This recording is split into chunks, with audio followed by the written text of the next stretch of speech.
Okay, so good morning, everyone.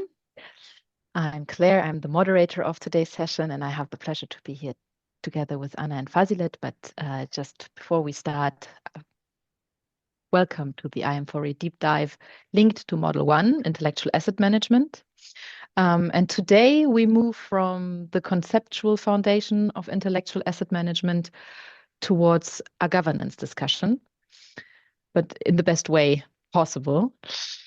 And the central question that we are going to tackle today is how do we shift from IP management as an operational function to intellectual assets management as a leadership responsibility?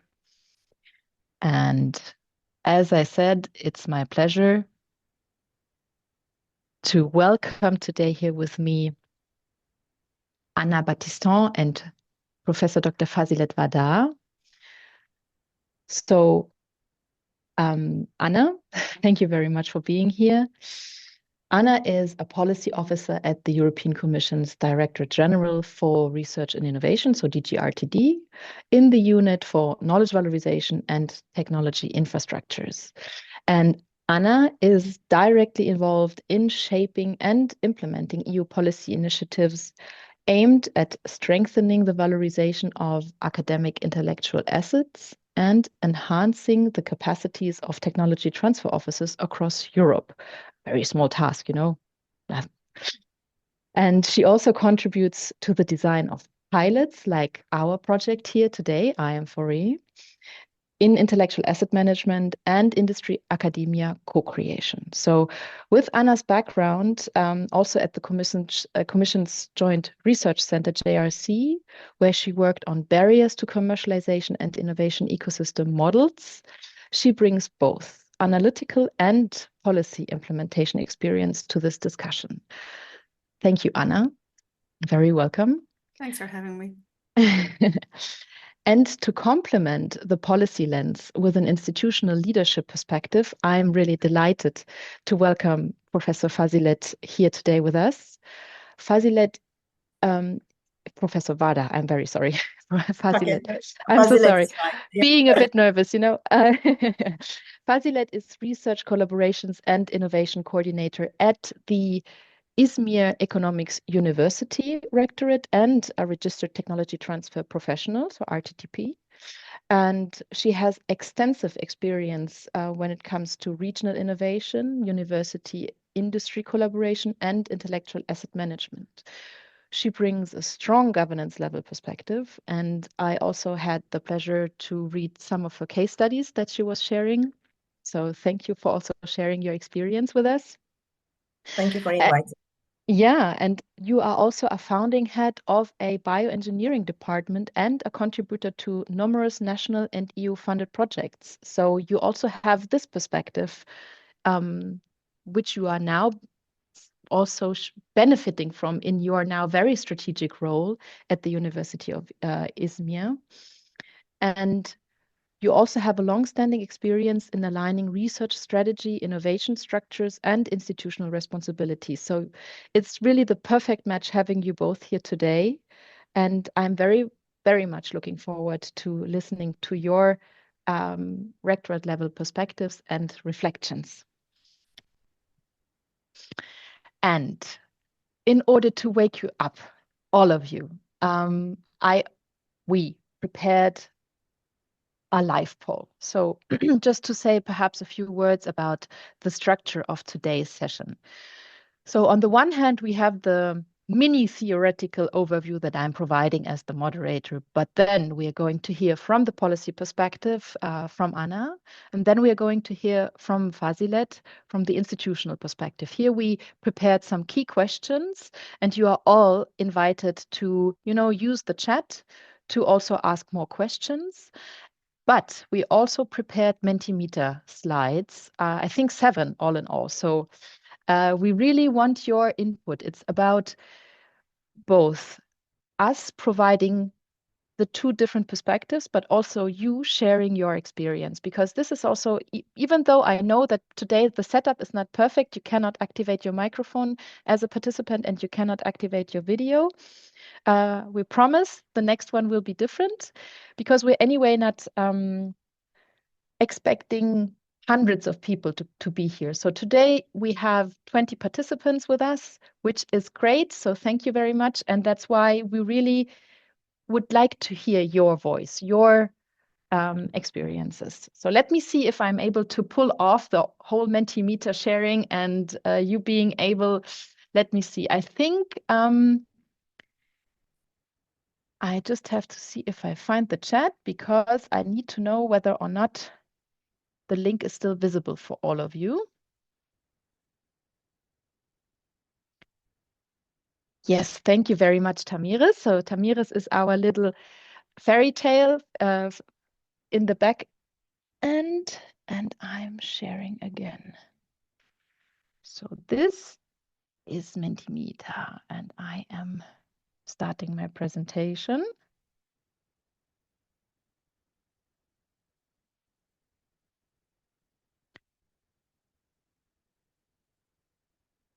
Oh, perfect. So that's the welcome slide. We did it already. Half of the... So when you hear intellectual asset management, what is the first word that comes to your mind? This is a word cloud. I will click on show responses. So just ignore this. These were tests. Thank you.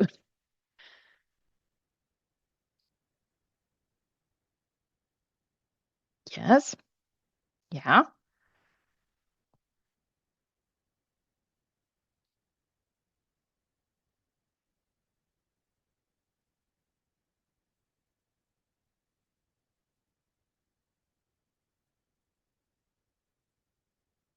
Deadlines. Business cooperation. Yes.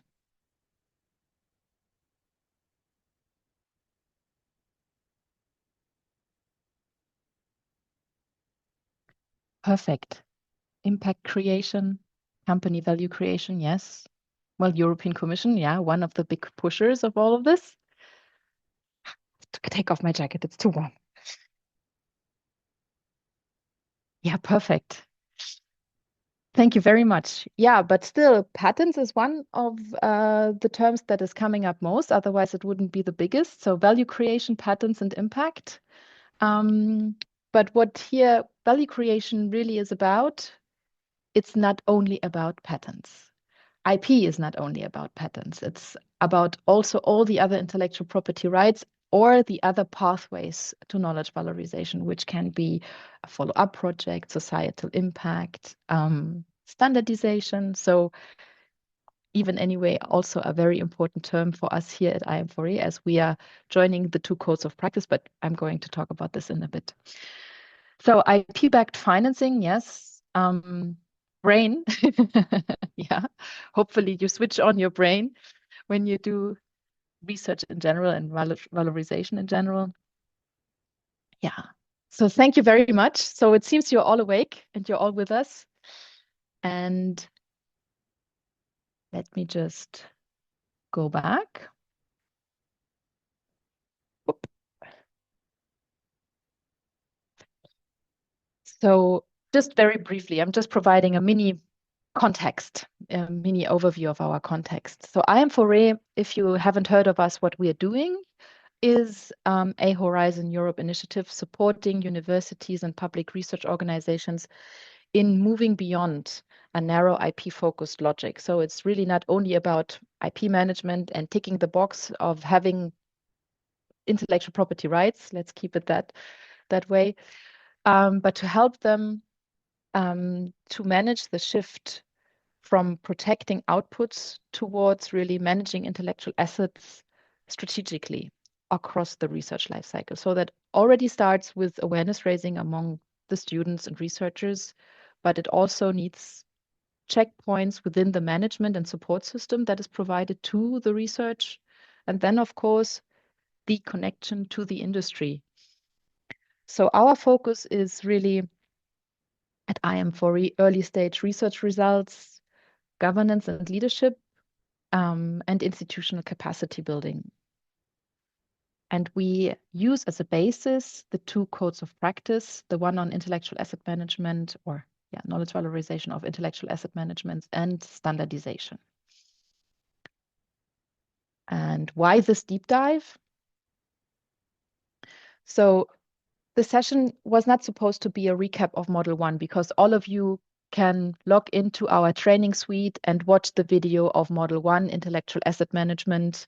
It's not the point of having just another event with the very same content. It was about creating this opportunity to go into exchange with commission. So we were lucky because you're not always so lucky to have such good representatives of each perspective available. So I really see myself lucky that I managed to have both of them on board. So thanks again.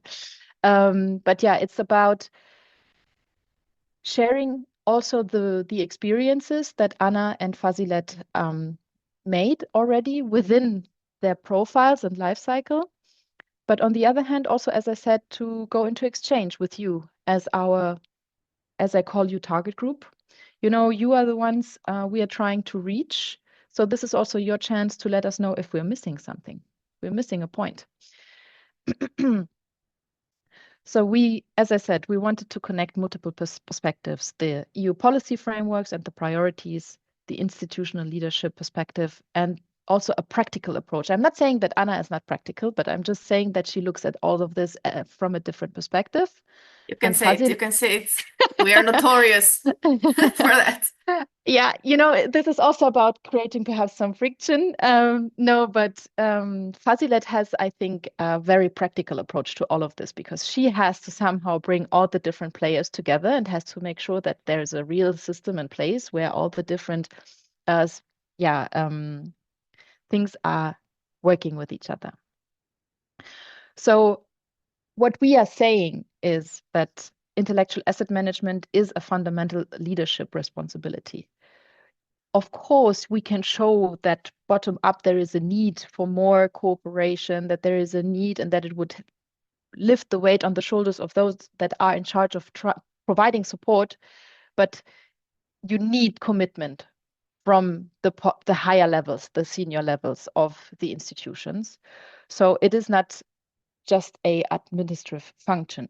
Has to be strategic, and it's also something that I personally see more and more that universities are creating this position of a strategic knowledge valorization lead. It doesn't exist in all universities yet, of course. It depends, but they are coming more and more. And Fazilet is one of the earliest one that I saw. So the University of Izmir is among the first movers.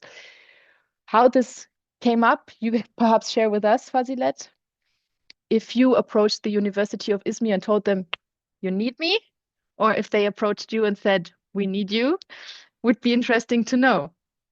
Now, shortly about this. Yeah, go ahead, go ahead. It was probably simultaneously. We were at the right place at the right time together. The mindset was ready, but of course, we're going to discuss it. The transitions are always difficult. Yeah. So even if there is a determination in the leadership, there are still lots of barriers. Yeah. Yeah, and also if you get the freedom that you need, for example, in order to really implement the right things, the right processes. But yeah, let's talk about this in a bit. Yeah. Let me shortly introduce the session flow. So we have 5 stages. I said we did already the framing and the live poll, so I already made sure that you are all with us. And to make this fun also for you, because you are investing an hour of your time, and it is a busy time for all of us. Deadlines, I know about deadlines today. I know about deadlines on the 14th of April, so we're all busy. Then, as I said, we're going to take a look at the policy perspective. So Anna is going to talk about the EU framework and the strategic priorities. We are going to ask some perhaps uncomfortable questions, but we shared them with Anna beforehand, so she's aware. And then Fazilet will share the institutional perspective. So what are leadership implications and needed organizational structures and the main challenges? And then we will do a governance reality check. So that means we are going to ask you some questions about how you see the current models. How is this applied in your institution? Everything is anonymous, no worries. No one is tracing this back to you.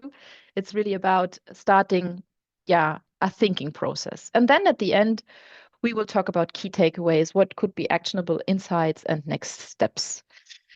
And as I said, it will take 1 hour, so around 11 o'clock we should be done. And the session is also recorded, so it will be made available on the website just in case you know someone who misses this today, but would, it would be interesting for the person to follow. So we have another live poll coming up. Let's see if I manage again. Start to like this. So in your institution, who holds primary responsibility for knowledge valorization? I'm going to show the responses. So I gave 6 different possibilities. So is it the KTO, TTO only? Is it the research office or the research management or support office, however it's called in your institution? Is it the rectorate? Or is it managed on project level and each and every researcher is on his own? Is it shared across multiple units? Or is there no clear definition at all? The legal office. Okay. You see, thank you, Katrin. I will include this in the next one. I really also think that this depends on how responsibilities are allocated, because labeling of departments can be the same, but the responsibilities they cover and the mandate can be completely different. So I also heard about universities that have 3 different legal departments, where one is in charge of, for example, drafting the clauses and agreements. The other one is for litigation. And the third one is then for innovation management and intellectual property rights. But still no one really in charge of copyright. And researchers are completely lost what to do. And the library is like, oh, come on, we cannot do this as well. We are not responsible for all of these things, but we have to help them to find the right license. So, yeah, it's a bit all over the place, to be honest. So far, no one has a KTO, TTO being in charge of knowledge valorization, which I think is weird. So Alice is saying, I understood it as who decides the pathway in the first place. Yeah, that's correct. That's what I'm asking for. That's correct. So yes, it's about ownership of the result as well. Let's see if more responses are coming in.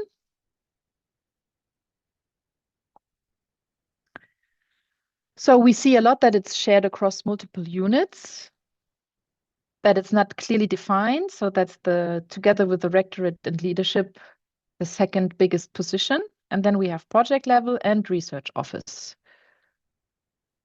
Yes, of course, I can share the Menti code again. Just a second. Tamiris, could you please? I'm overwhelmed with my 3 screens. Yes. Thank you.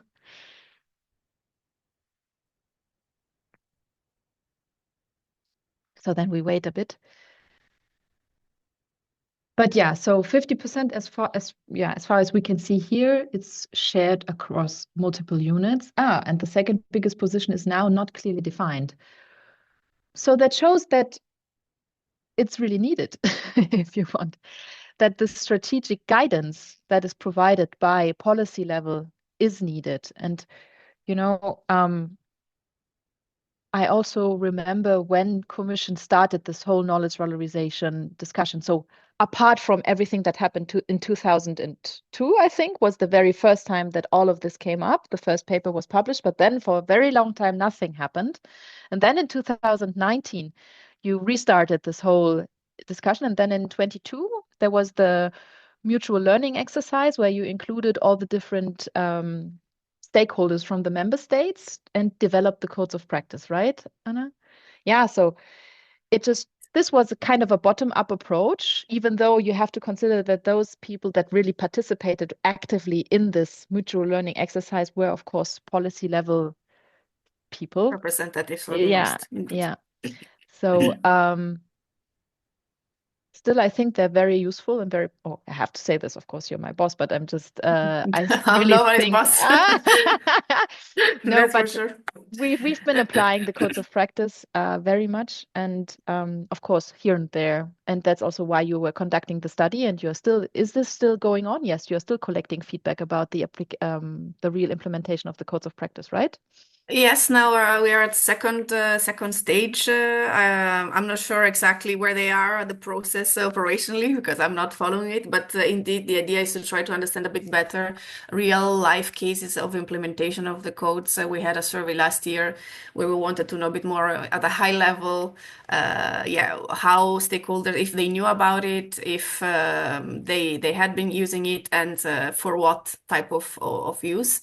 Mm. And let's say the main data from there is that the awareness maybe is not as optimal as we would like it to be, but still among those, both among those that are aware and those that were not, but found out about these tools, there is, I would say, a good response in terms of utility of this type of tool and how they can be used. And maybe I will say a bit more about this in a couple of minutes when we go a bit more into Yeah. the core of the discussion. So thanks, Anna.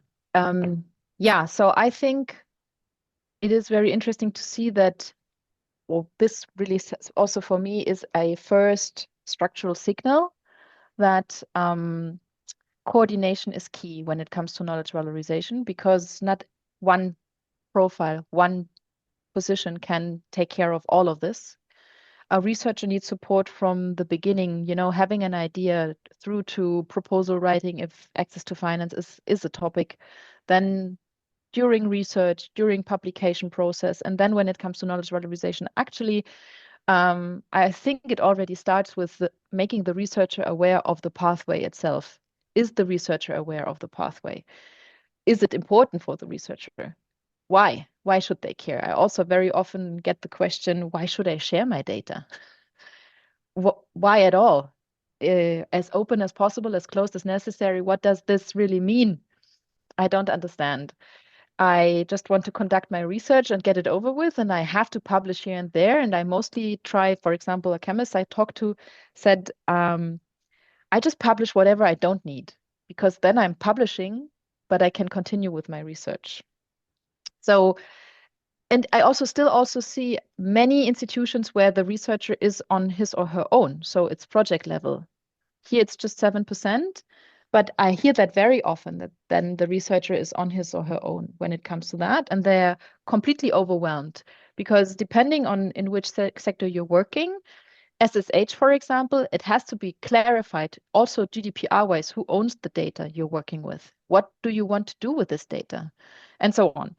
But this is not only about IP here today, and my job is to lead you through this discussion. So what does knowledge valorization mean? So the intellectual asset management in general introduced a conceptual shift. It meant from IP output logic to intellectual assets portfolio thinking. So, and I think it's here already where the ownership discussion starts, because if the researcher is not the owner, but the one who has to be committed, then there is no real point. If the university is the owner, but wants the knowledge valorization to happen also on project level, and yet we all know that the impact part in the proposals is very important, and we all have been there defining curl lists of exploitable results or potential exploitable results where the team is asking, what the hell is this? What are we supposed to do with this? So yeah, it's not that easy. It is a complex issue to tackle, and it's much better to do this together. So what's the main shift, if you want, when it comes to intellectual asset management? It's not only about patents. It's about all the other intellectual property rights, but also the other ways of knowledge valorization, as I mentioned earlier. Then it's about creating the best basis for early decision making to be really aware early on, whoever is then taking ownership, and to create these checkpoints or clear role allocations that people that should be involved also know when they should be involved. And that the ones who need the support know when to involve who at what point in time. Then it's also when we're talking about this is a leadership issue, it's also about strategic resource allocation. So that means you really have to have someone who's taking care of you, someone with a clear mandate. In order to do that, it starts already with what I just said before, creating a real role that is, for example, then in charge of the strategic knowledge valorization of the institution. That's a huge sign. It's a huge sign.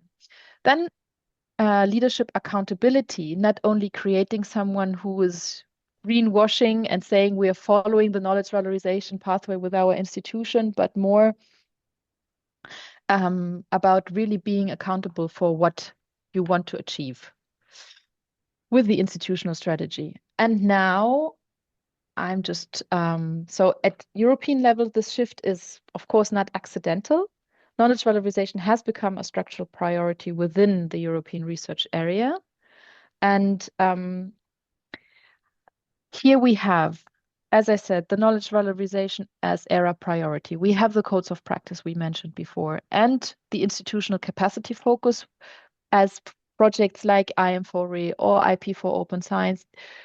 A lot of projects that the unit of Anna did issue are really focusing on institutional capacity building. So you are also all invited. We are going to include links in this presentation and in the follow-up email. You are all invited to spread the word about this institutional capacity building, because we did the job that you would be supposed to do as one of these knowledge valorization strategists, and we can help you as the content is there, it's produced, so you only have to share it. Yeah, and this strategic institutional transformation is a long-term process that has to be started, and it's not about ticking boxes. And now, Anna, it's my pleasure to, to hear your side of all of this. So we did prepare some questions. Yeah. So why has knowledge valorization become a structural priority within the European research area? So thanks again for having me, Claire. And I think you already explained a bit the basics. And as I understand, the participants are already familiar with the knowledge valorization concept and this shift from IP to intellectual assets. But let's say in a nutshell, why this has become a priority? Well, it's about achieving impact and societal responsibility in research and innovation, and in particular, making sure that the money, especially the public money that we are channeling through into research and innovation, actually is generating some positive change for our economy and our citizens. It's not just about publishing basically academic papers, because we know this is a bit of the cultural also shift that we need to promote. So this is the ambition. And you already said very well for this, it's a matter of, on the one hand, also improving the performance of tech transfer, if you want to say it traditionally, so improving how we already perform this more well-known type of commercialization processes, but also taking it a step further. So going beyond the tech-focused, IP-focused perspective, we need to capture the value also of non-STEM disciplines, so social sciences and humanities that you already mentioned, not only of protectable IP, IPRs, but also all the other, the plethora of knowledge that comes out of universities and research organizations. And as you said as well, not only this, but we also need to know which are the pathways that we can take. They can be multiple for one same asset. We can indeed publish and patent. It's just a matter of timing and knowing what the opportunities are. So licensing, publishing, creating an academic venture, setting standards, which is also one of the weak links we understand of the valorization landscape. Policy uptake, and so on and so forth. In terms of the process, let's say this is not just a commission priority. Of course, our unit was created with knowledge valorization at the heart, and we believe in this project and this vision. But there is a huge commitment from member states since the beginning. I would say with regard to the European research area as a framework, also where there has been introduced this new governance system from 2021. There was this research and innovation pact for Europe, which was a council recommendation. So member states were behind it, and knowledge valorization was there as a priority. And then from there, these ERA policy agendas have been introduced. So it's like periodic, let's say, strategic documents where we understand together with member states what are the priorities we want to work on together. So that for me, I think is key. And from there, we had first the guiding principles in 2022 that were more targeted for policymakers. So the Commission, ourselves, member states, and other authorities, the right level of governance, depending, of course, of different responsibilities and competences across the EU. And then the two codes of practice that you mentioned on standardization and intellectual assets management. And under the current policy agenda 25-27, I can say if before we were focusing on delivering guidance, we are now focusing on other complementary initiatives that will help build capacity. And this is one of the elements that you already touched upon. Thank you. Yeah, I agree. And if you want, I said, I said that now the shift is also becoming more and more visible because academic institutions all over Europe are now starting to think about introducing the specific new role of the knowledge valorization strategist. Commission did the same with your unit. So you were the role model, if you want, because you were the strategist. Yeah, well, kind of. That's great feedback to bring back then. But this started on policy level first, as you said, and then it's being translated, hopefully. Our next question would be, what institutional shifts are the EU codes of practice intended to trigger? So the intended use, of course, as I said, we had the guiding principles targeted to policymakers. The code of practice are the next step where we have more targeted recommendations, this time for all R&I stakeholders. And that indeed is a bit the innovation also in the EU policy landscape, focusing not only on the usual suspects, but all R&I stakeholders or intermediaries. The standardization angle as well, it's quite new with standard development organizations. So to really bring tech transfer and knowledge valorization to the next level. And I would say they are, on the one hand, on improving individual practices as well and awareness. So be it if you're a student, a researcher involved in research and innovation and potentially in valorization, if you're a tech transfer professional, but also, and most importantly, to improve the governance, the processes, the initiatives, so programs that a TTO, a university, a research organization can have and set up. So we are speaking about, as you said, having strategic approach. This means having in place a intellectual assets management strategy. Apparently, there is data that shows that most of the patents, to go back to one of those output indicators that are more easily trackable, most of the patents are actually held by universities and research organizations that have in place such a strategy, how to integrate standards in this type of strategic vision, having a periodic review system, a monitoring system to understand where we're going, what we want to achieve, and if we are managing to achieve this goal. Awareness raising integrated in the work of technology transfer offices, or if you have valorization representative, as you said, depending on the different governance models, and guidance on how in collaborative research we can deal with background foreground IP from the beginning, understanding who can be in charge of later stages of commercialization. So the idea is to provide this level of guidance to improve this type of processes. And then in concrete, I would say, and this is a bit my take on it, and also talking with stakeholders and people, how can I use this operationally? I mean, at the end of the day, it's a piece of paper. I would say it's a first rudimentary self-assessment tool. We were briefly talking before the beginning of this session about the fact that the IAM4RE project is working in this sense on delivering some more operational tools. This is a first version of it. So it's a first checklist that you can use to see, this is the best case scenario, the best practice, ideal best practice, to check if you as a TTO are on the right path. You as a researcher are implementing this type of practices in managing your research work. And then I would say it's also a first step towards exchanging with peers to learn how others are doing it. I think this is a key component. So looking at what's out there also in organizations that are similar to yours, where you can take inspiration from their trajectory. And that's why also we have established this repository of best practices in our knowledge valorization platform.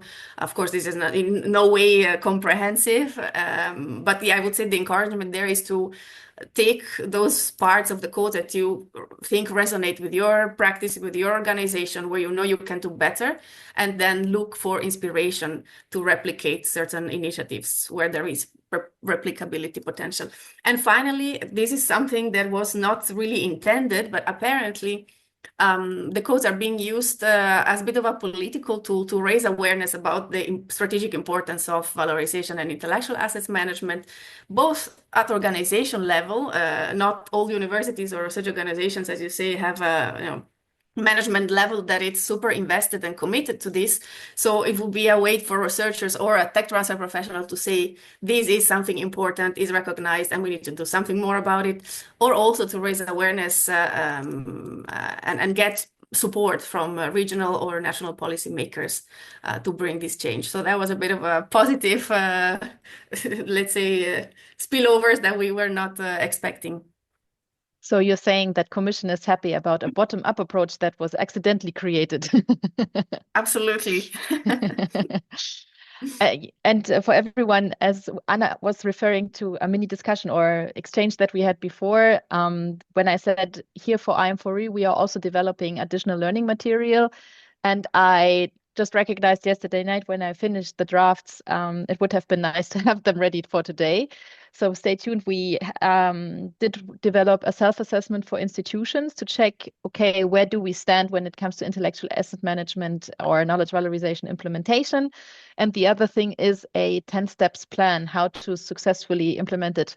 Of course, it's not about, it depends who you talk to, but it's also about small steps. Of course, we are zooming out and taking, let's say, a supervisional look onto this whole thing.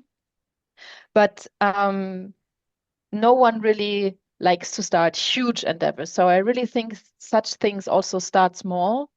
And as soon as then those that are involved are really understanding that it's for their individual best, that they are saving time, are not that frustrated.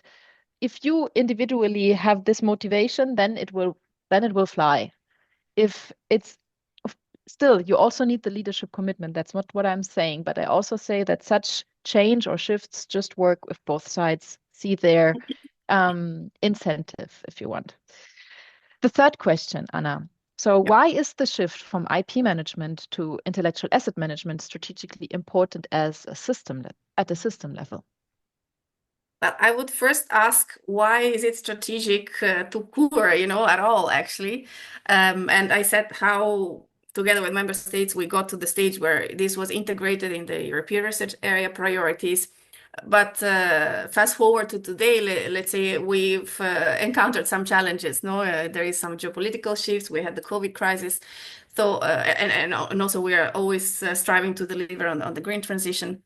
So the idea is not only we need to capitalize on public investment to get return on public investment in research and innovation, but also innovation is a key pillar to be able to address societal challenges and to ensure EU resilience, but also to maintain technology leadership and competitiveness, which in turn is also to the benefit of our citizens. So I think these are the pressing priorities currently on the menu. And we have a series of strategic documents beyond the European research area policy agendas, like the startup and scale-up strategy, that maybe are a bit more commercialization focused, but that still tell us how important it is that we step up our game, let's say. In terms of why we should address this at system level, this is the way that I interpreted this question. As we've learned from this experience from stakeholders using this as a policy tool, as I was saying, the codes as a policy tool, a political tool, is not just about individuals, organizations, or individual practitioner skills and capacities. This is essential part, but we also need an overall ecosystem that is coherent, where there are enabling conditions, where are drivers for this type of change. And if we want to see this shift happen So as you were mentioning at the beginning, beyond collecting patents as a trophy or just to meet a KPI and tick the box, to going towards full knowledge valorization, then you need a strategic vision for valorization and intellectual asset management. This is not only true at organization level for those that are a bit more forward-looking, like Fazilet's university, or that can create this bottom-up change, but you need to have a strategic vision at the right level of governance, or regional, national level, depending on the competences. And that was also the purpose of the guiding principles. This could mean, having financial support for tech transfer offices, like consistently throughout time. Many offices struggle with this. They are project-based. They don't have the ability to develop skills and, competences, or having more recognition of the profession of the transfer professionals and valorization professionals, stimulating national networks, to circulate best practices, to have a common, platform for advertising the intellectual assets, setting a system of incentives. This is a key driver that is often discussed both for individuals or researchers, but also for the organization itself to improve the performance. And finally, I would say, since we mention often patents as the only indicator that we talk about these days, still having impact-oriented monitoring indicators and a monitoring framework, because from there, we can then also promote the shift towards valorization if we change the way that we understand how research and innovation should impact society and the economy. And of course, the EU has a role to play, but we've already talked about this, so I'm not gonna bore you further of what we've been doing. Oh, you're not boring us. No. But I also think that, IP, intellectual property rights, so IPR is an investment too. So there is also a specific return on invest to be taken into consideration as well. And only ticking the box and going for patents is not, but very often, perhaps not the most suitable decision. So depending on the market, if you really want to enter the market, you also have to see the time aspect, that it takes you at least 5 years to really get the patent and so on. So just, taking the patent as an example, there could be also other ways. Alternatives, yeah.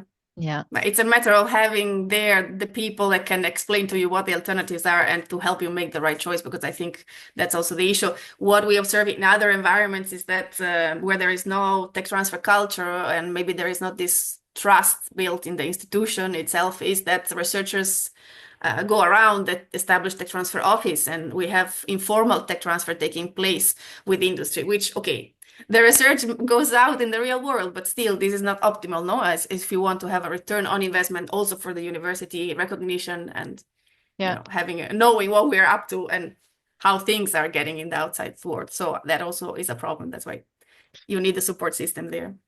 That's true. And yeah, we also know the universities that have a huge archive of IPRs, and they don't know what to do with this, but they have to pay the fees as well. So yeah. The fourth question, Anna, where are the most common implementation bottlenecks observed across research organizations? So for me, the bottlenecks, I would say the bottlenecks to valorization and also to the implementations of the codes themselves, I would say they are quite similar, and they are related to this gap in valorization performance that we see across different organizations in the member states or across the EU. And I would say they're a mix between organization and ecosystem level. So I already said one of the things that comes up more often is the insufficient funding for tech transfer and valorization. We know there are models. I think I was speaking with some university in Ireland where there has been consistent national funding to tech transfer offices for a few years. In other contexts, TTOs are sort of left to fare for themselves, and the budget is managed at the administration level at the university. So again, if you don't have commitment there, the resources are quite limited. The lack of expertise of valorization officers, the recognition of the profession, this is something that also comes up. And also the usual cultural gap with industry, this is something that we still need to improve. There is no clear entry point to the university IP or intellectual assets portfolio. They don't know who to talk to. The buy-in from university leadership, we mentioned it already, and Fazile will talk about it, but this is something that comes up quite often. And again, the lack of incentives. So I think these are the common barriers. And also, that's why it's so key that projects like IAM4RE exist, and I mean, we worked hard to make them come to life because they deliver the training, the mentoring, and the more operational tools that these organizations and professionals need. So I would say in a jiffy, and I will not speak longer because I see that we are already late. Yeah, so. yeah, no worries. I think we planned until 11:30, but I said so the buffer is half an hour. We have time. But still, thank you very much, Anna. That was very, very insightful. But I would now really also, lead on to the institutional reality. Because actually policy ambition meets governance structures at rectorate level. So here we have different leadership level implications. We have the question of how are responsibilities distributed and allocated? What's the mandate? And how is the cross-unit coordination working? Are the people that should be involved in the process aware?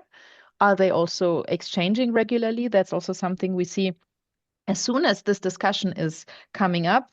In an ideal world, in this first meeting, you have people from different departments that never met before, and you are now connecting them. Of course, if they would know each other already beforehand, then the meeting wouldn't be needed that much. But it's the labeling of this new team, if you want. It's then also creating regular exchange with each other, because it's also motivating. And then structural and cultural tensions are also a big issue. But Fazilet, over to you. Thank you very much. This is more concrete now. So what does the shift from IP management to IAM mean at the rectorate level? Well, it is really difficult to answer because this is a big shift. And we're all familiar that we are going now talking about valorization outcomes and not outputs. And the valorization outcomes are going to be measures of institutional performance, which affects the leadership performance, but it also cascades down to the individual institution. So and these parameters like societal impact, economic contribution are very vague, and they're very difficult to measure. They're not like the concrete numerical outputs. Therefore, we need an institutional and holistic view of the full knowledge portfolio, from publications all the way maybe to graduates, because that also creates a societal impact through employment and so on. So the shift that we're talking about from IP management to IAM is actually a redefinition of what institutional leadership is responsible for. So it starts from the top. And first, the leadership has to be convinced that the institution's entire knowledge portfolio is a wealth. And it is an asset that needs to be somehow maybe even remunerated. And it involves defining and leading the institution's strategy of knowledge valorization before the output. So the rectorate has to develop the governance structures to see it, to monitor it, to value it, and to strategically direct this portfolio, manage this portfolio. So it's a complex situation. There are very many stakeholders, like I will probably be talking about a little bit about it later. But in Turkey, we have an interesting advantage. First, the TTOs have a special model, which is slightly different than the European perspective. When the TTOs were started to be funded by the state in 2013, a special model was actually proposed and from the bottom up, from the national NGO, and it was accepted at government level. And a TTO at the moment has 5 different modules. One starts with creating awareness, and then there is the research office responsibilities, identifying funding opportunities, helping researchers develop their projects. The third module is industrial engagement, industrial projects, contracted research. The fourth is IP management, and fifth is entrepreneurship. And all TTOs are actually evaluated against their performance data, performance KPIs in these 5 modules. In addition to that, there is a National University Entrepreneurship Index, an annual index, and all universities are ranked according to this index. And if the top 50 universities get special privileges regarding funding opportunities. So the universities are forever competing with each other to perform well in their entrepreneurship index parameters, which is research dimension, industrial collaborations, IP, and entrepreneurship, which includes societal impact.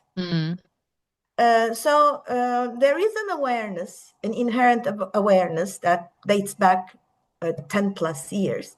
So the universities are trying to develop their own strategies to improve themselves for capacity building. Are these incentives that attractive, or is it more the ranking that is then, compared to the other universities, that's the main incentive? The ranking is important, but if you're on the top 50 in that list, amongst the 200 universities in the country, then you get to apply to a number of different funding, state funds, to fund your research, to fund other activities in knowledge exchange and tech transfer arena. So that's the structural level Anna was referring to. Yeah, perfect. So it is actually a systemic incentive rather than an institutional. So the institutions try to align themselves with it.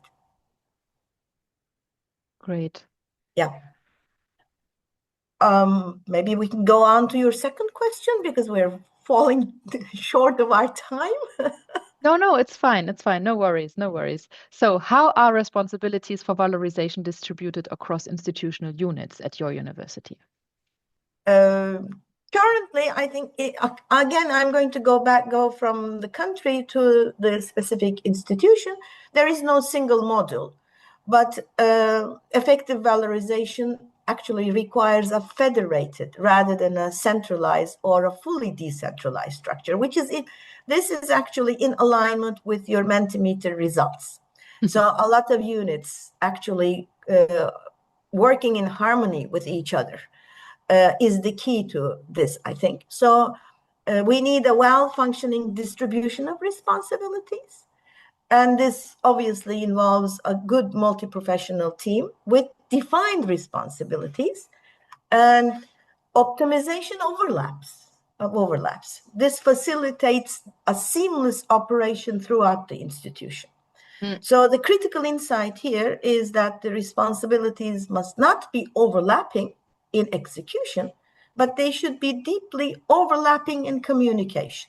Now, this is the ideal situation, obviously, and my university is in the process of making this shift. So I cannot say that we have mastered it all, but at least at the rectorate level, there is this awareness that we need to trigger this change and cascade it down to all the stakeholders within the university. So the rectorate, the research office / the TTO in this case, it's one unit.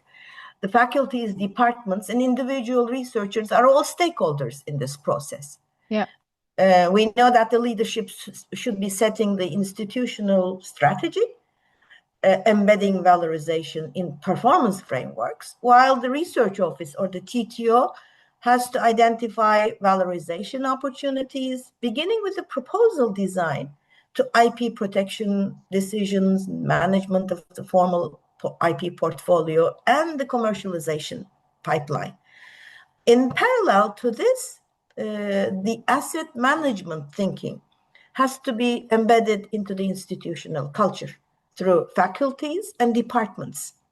And impact thinking has to be integrated into the research culture of the individual researchers. Now, last year we spent quite a long time doing chats with different departments, R&D chats, where we used actually Mentimeter tool to get their awareness, to measure their awareness, and to maybe determine what the needs are and what are the strengths and weaknesses at department level, because the needs and the strengths and weaknesses change according to the specific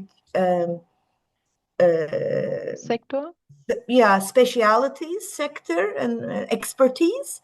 The needs of engineers are different from the social sciences and so on. So and we wanted to talk to them individually, and then maybe form and initiate multidisciplinary research teams around selected institutional research priorities. So we identified 4 different topics. For instance, one is disaster mitigation, which involves social scientists as well as engineers and maybe business people and so on.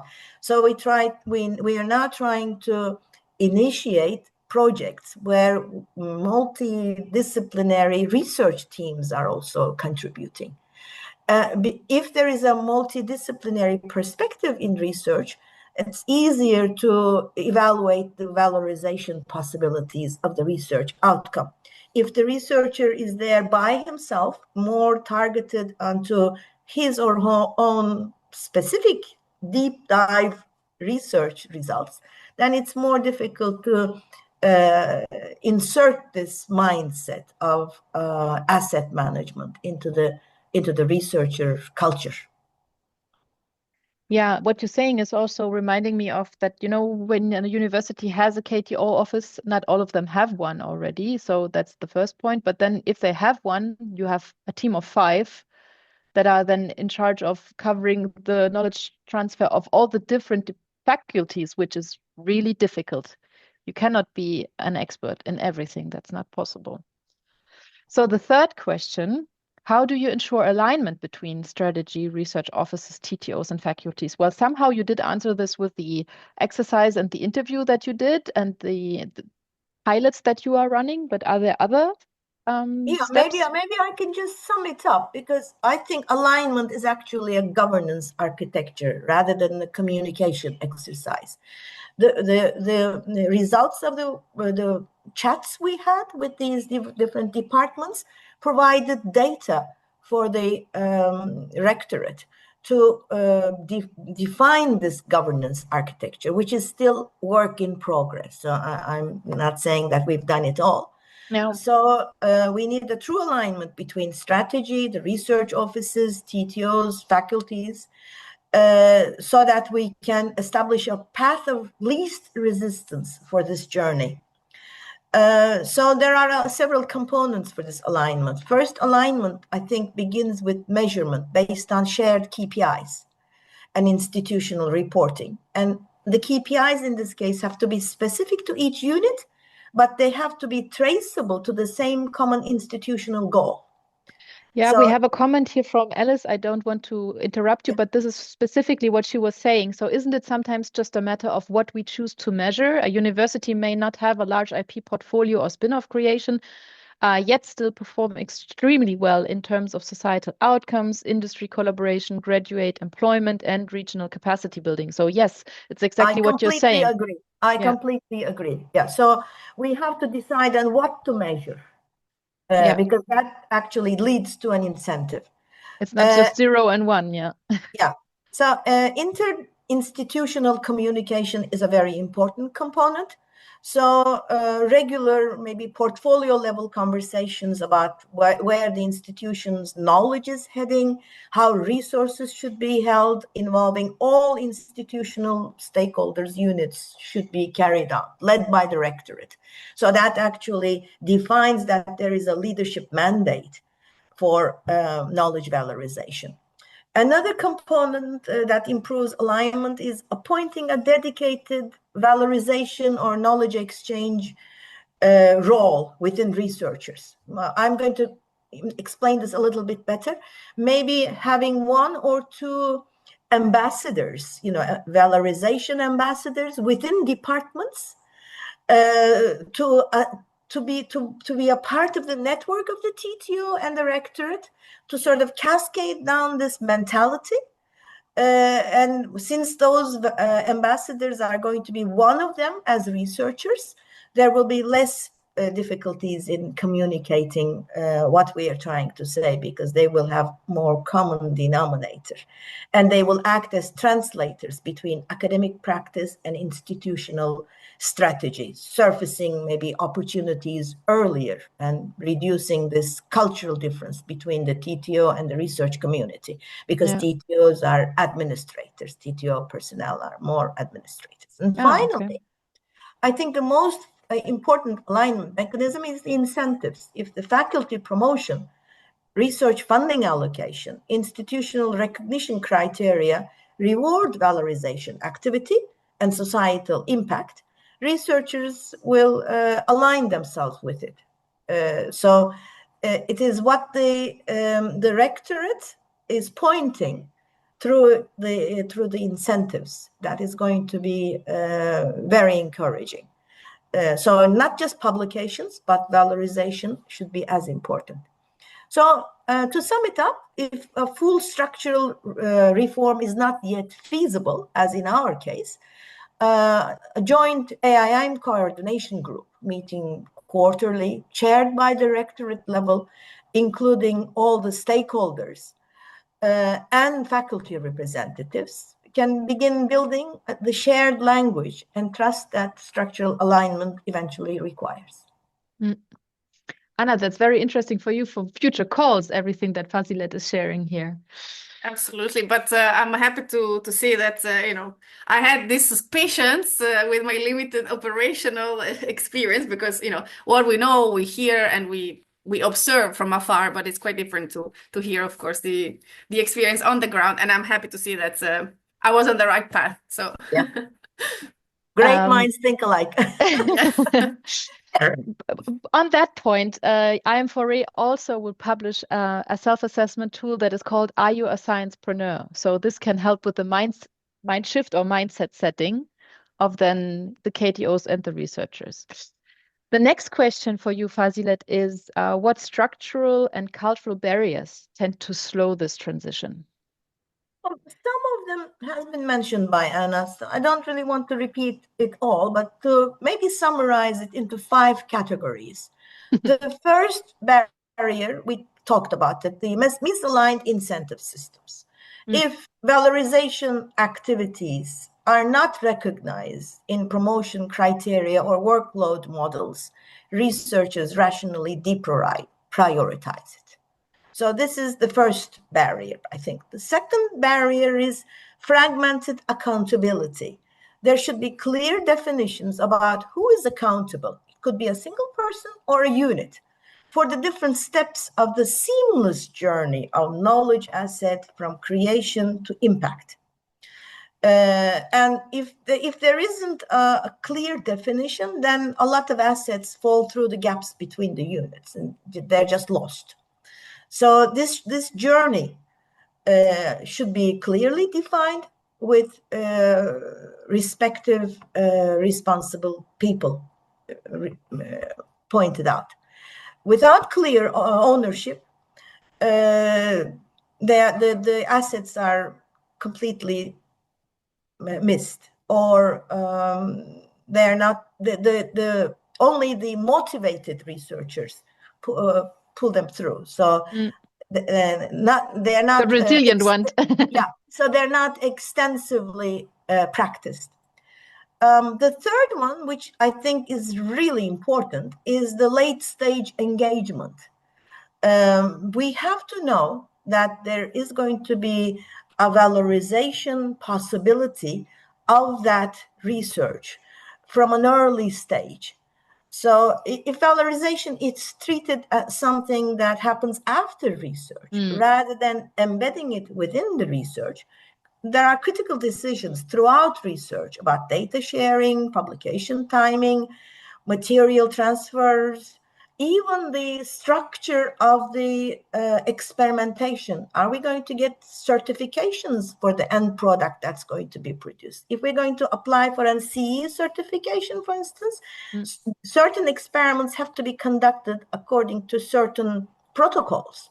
And if the researcher is not carrying out those experiments according to those protocols, then it is very time consuming, and it requires additional time and resources to correct this once we decide to valorize it. So the research plan has to involve this possibility of valorization at a very, very early stage.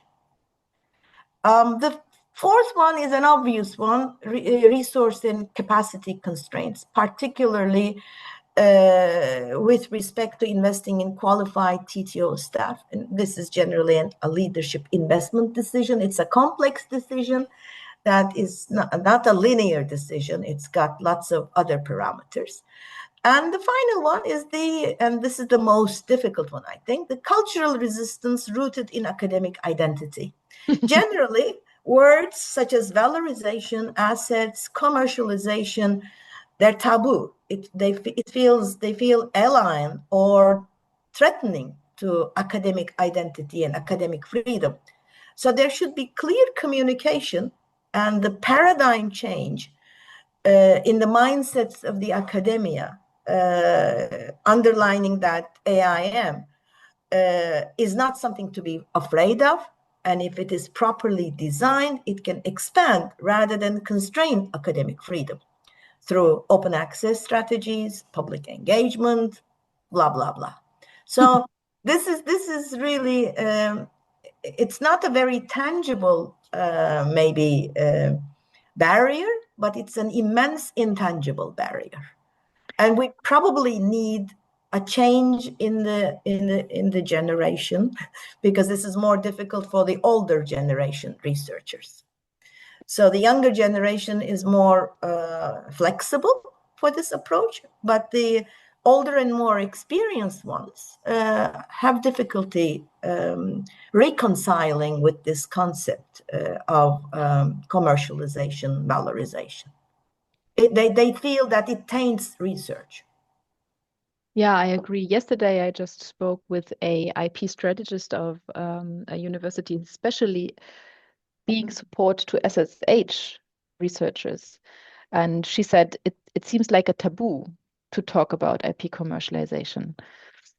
Thank you, Fazilet. The next and the fifth question for you is, what has proven effective in embedding IAM as a shared institutional responsibility?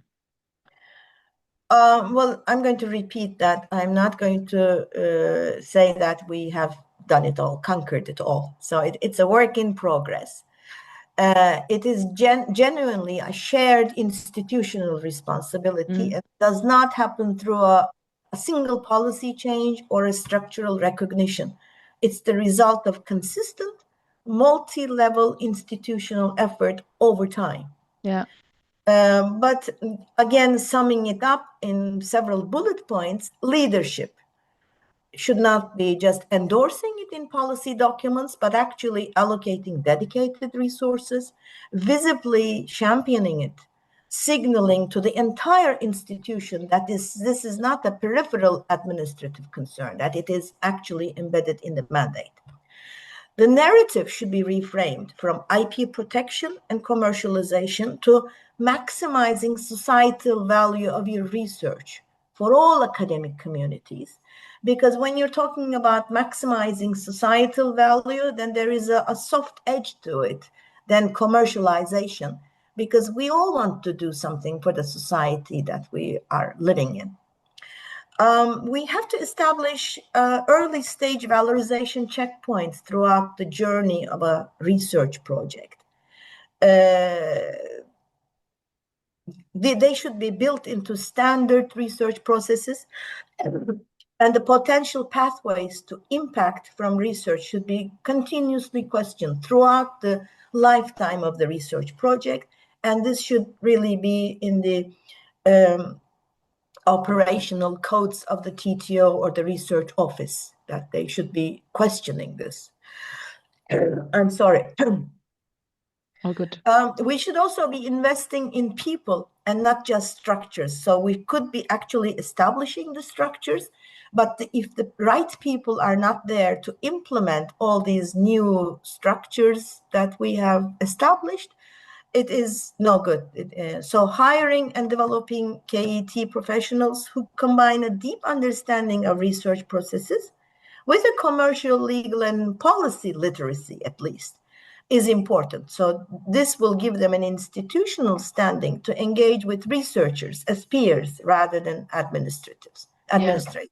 So our model of establishing these valorization ambassadors within departments or faculties is actually something to overcome this obstacle. And celebrating and communicating successes is very important, of course, both internally and externally, and not just by occasional press releases, but continuously. Like talks, for example. Yeah.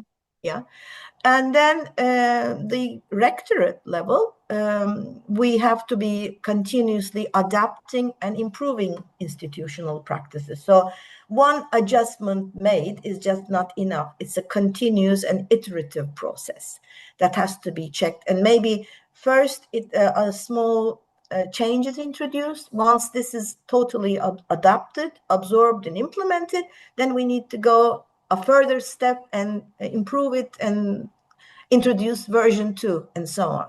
So transition from IP management to IAM is ultimately a transition in institutional identity. It's an ongoing process. This is not a technical or an administrative change. It's a cultural and governance transformation that only senior leadership can drive, but the rest of the stakeholders have to assimilate and personalize it if it is going to be live throughout the institution. Every part of the institution must eventually own this paradigm change. And in order to do so, they have to see the upside for themselves. Yeah. To buy in. Yeah, I see. Thank you very much, Fazilet. This was really interesting to hear both the policy and the institutional practical side of knowledge valorization or intellectual asset management implementation. And here I would just like to highlight the 4 different governance models. So here, if we reflect structurally, these are the 4 typical governance models that we see. So either it's a central leadership ownership, or it's a shared governance. And we saw that this is also the scenario, or let's say the basis that Fazilet is aiming for. Still with it's a mix, if you want, about central leadership and ownership and the shared governance. But then the TTO-led mandate can be tricky because, well, of course, I can imagine that TTOs would love the power, but it's also quite critical to not involve all the other stakeholders.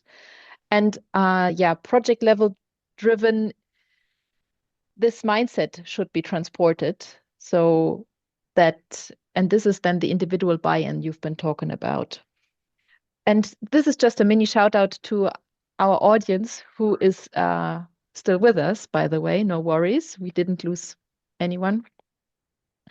Which one is the closest to your institution? We don't have a poll about this. This is just for you to internally reflect while I'm opening up Mentimeter. Because now the interactive part starts. Just a second.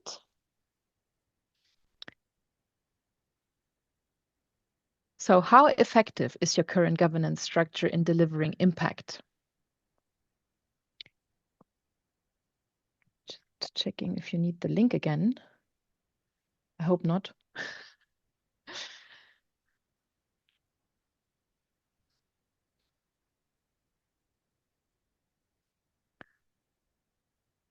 Not so sure if it's working.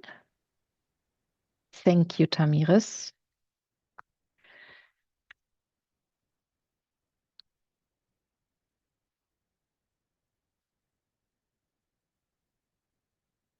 I should participate myself. No, that would falsify. That's not what this is about.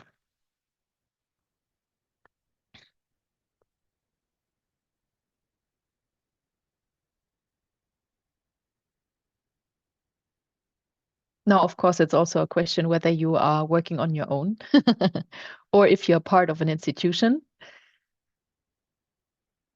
But you can also self-evaluate.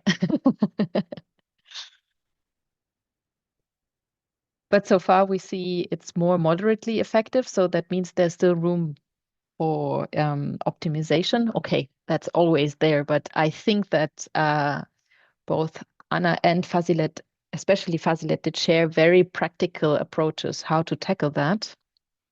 And I can only again recommend to keep an eye on the publications that IAM4RE is planning for the next weeks. I don't want to overpromise. Then on the next slide. And still, I also think that the answers here also show that there is a difference between structural design and then the practical effectiveness in itself. So you can also have the best setting if the stakeholders don't buy in. Mm-hmm.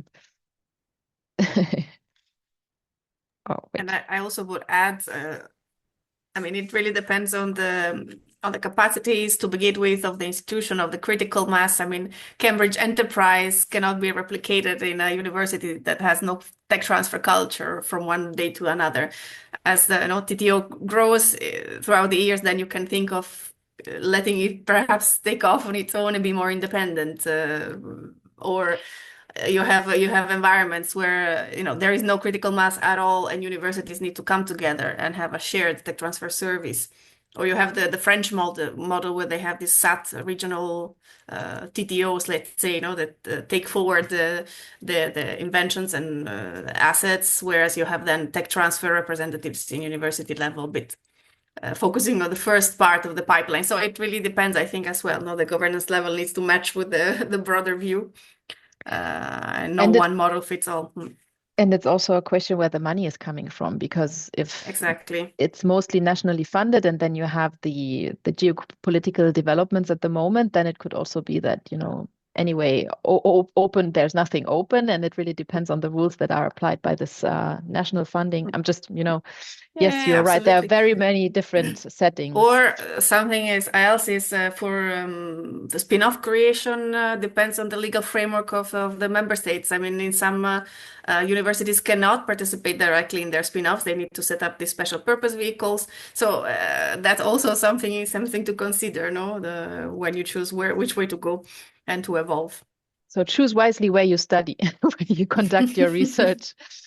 Here, I just wanted to, Fazilet did explain that very thoroughly, and I'm just really quickly repeating if you want. So across Europe, similar friction points appear.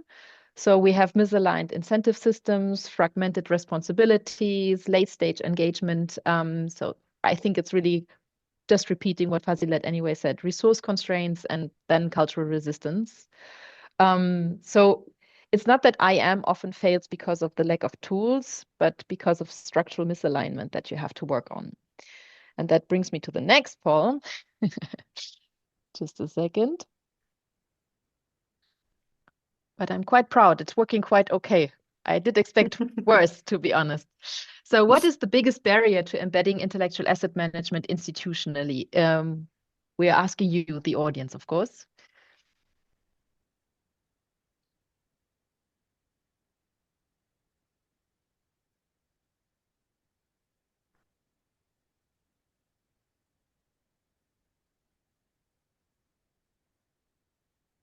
The link is still there. Sorry. But I could also understand if everybody's just tired of these Mentimeters, then we can also shorten it.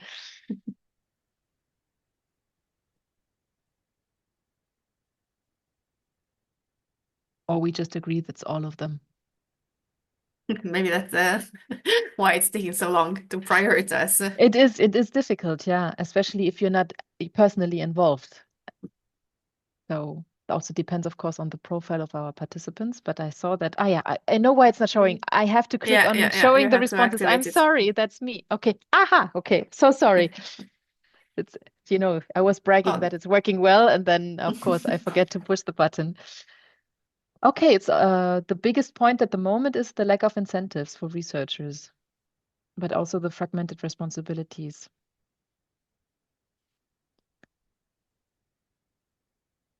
Ah. Then we have another one. So that's now a concrete question. A university wants to improve research impact. What should be the first structural step? So I show responses right away. Hire more patent attorneys, develop an institutional intellectual asset management policy, introduce impact KPIs and performance evaluation. I think that's the one Fasilet would go for. Strengthen collaboration with national standard bodies. Well, it's one of the many steps, I would say. And launch an entrepreneurship bootcamp.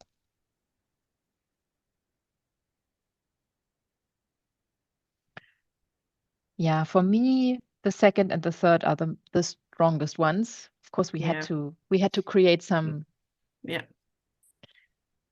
Yeah, and I would say again, go talk with somebody, go see what has been done somewhere else, because I think also if you want to develop your own policy and strategy, it's good to know how it's Yeah. done elsewhere, and then from there you can start and go more in depth. But I suppose maybe the answers are also related to personal experience in each own institution, or where maybe No, it's not a theoretical question, but more like what you would want to do in your own.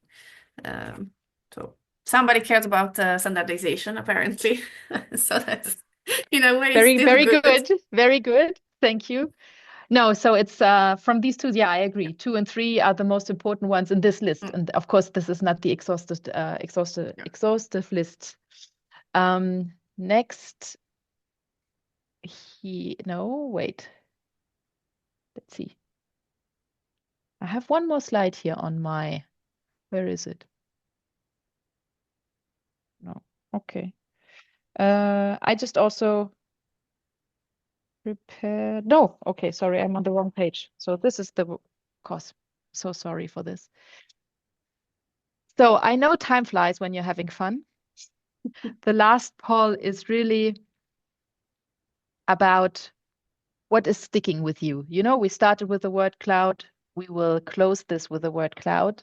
And here, Fazilet and Anna, you are also very welcome to join in. Let me open this. What's your one takeaway from the session?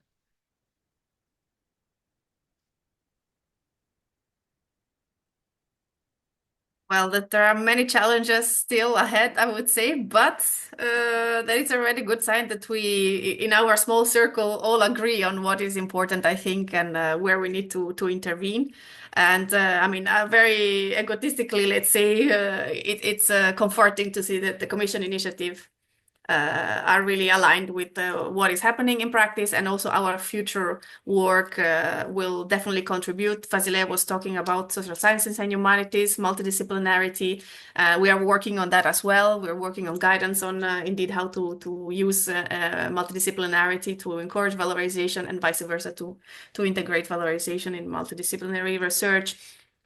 So just as an example, we are publishing in a few weeks a report, a study on knowledge valorization metrics that are indeed oriented The towards KPIs.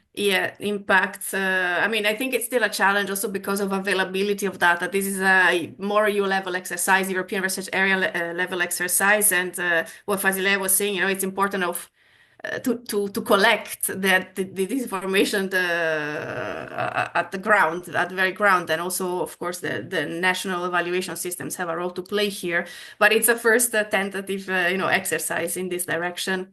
So I think from my end, I'm very happy about the discussion, and well, here we have a lot of other ideas. I like Cooperation, yeah. empathy I like very much because it's really also about putting yourself in the shoes of someone else and understanding not only the needs of the researchers, but also understanding what are the different perspectives of the stakeholders. And in general, I also think that and I, I still think that also Commission is doing a good job, not only by showcasing a lot of good examples and best practices, for example, in the knowledge valorization talks that you're regularly organizing, but also by somehow managing this community of those that did already buy in and that did already join this strategic alignment, if you want, or shift. Yes, I'm actually dropping in the chat the link to the KV platform so people can stay up to date. We publish some little articles. We have these periodic talks, webinars that Claire just mentioned. And also, if you subscribe to the newsletter, you can be a bit, stay up to date with what we are cooking up. We have planned for the end of this year, beginning next year, two big guidance documents, one on IP licensing and spin-off creation, the other one on socially responsible licensing and data governance. So that's not necessarily about building capacity in TTO per se, but it's a bit more operational guidance that adds to what the codes are already doing. So if you're interested, you're welcome impact to. licensing is a big thing, a big topic that is also coming up, talking about societal impact and making, let's say, a different alternative application or use of innovation. I also see here intellectual assets versus IP. I wouldn't say that, to be honest. It's more that because for me, intellectual property and intellectual assets are more or less the same. Then when the intellectual property rights come into play, then it's about the protection of the assets that you have. But it's perhaps what we also often hear is open science versus IP, but also these two concepts are starting from the very same point. It's about sharing. One is then the protected way, but even open science, you are working with different types of licenses and you reflect on the level of reuse very early on, hopefully. So yeah, thank you very much, the both of you. Really, it was a huge pleasure to have you here today. And to everyone, I have a mini housekeeping going on. Wait, let's see if I'm able. Yes. So like this one today, there will be another deep dive session focusing on our Model 3 standardization. This session will be led by my colleague Ivana Mechatovic, and she was able to have two guests, one from Sensenelec, a representative from Sensenelec, and one from ISO on board for her interview. So stay tuned. Registration is open. If you don't want to use your phone to use the QR code, just take a look at the news part. Thank you, Anna. You did share this. Tamiris is also sharing the link to the registration. And then IAM4RE is also, we have the training suite. We are currently working on a MOOC, so a massive open online course. Then we are developing a train the trainer scheme. So everything is building on the precedent. And the fourth step that we are currently preparing is the development of new service formats for KTOs and TTOs. And we are currently looking for pilots. So if you are interested, if you say, hey, this is for me, we would like to start this process, just reach out. The deadline to apply to become one of our pilots is the 7th of April, so still some time to go. And now, thank you very much. It was a huge pleasure to have you all here, and almost, I would say 85% of you stayed until the very end. So thank you, and seeing you perhaps at the next deep dive. And thank you, Anna. Thank you, Fazilet. Thank you for Thanks, inviting Claire. us.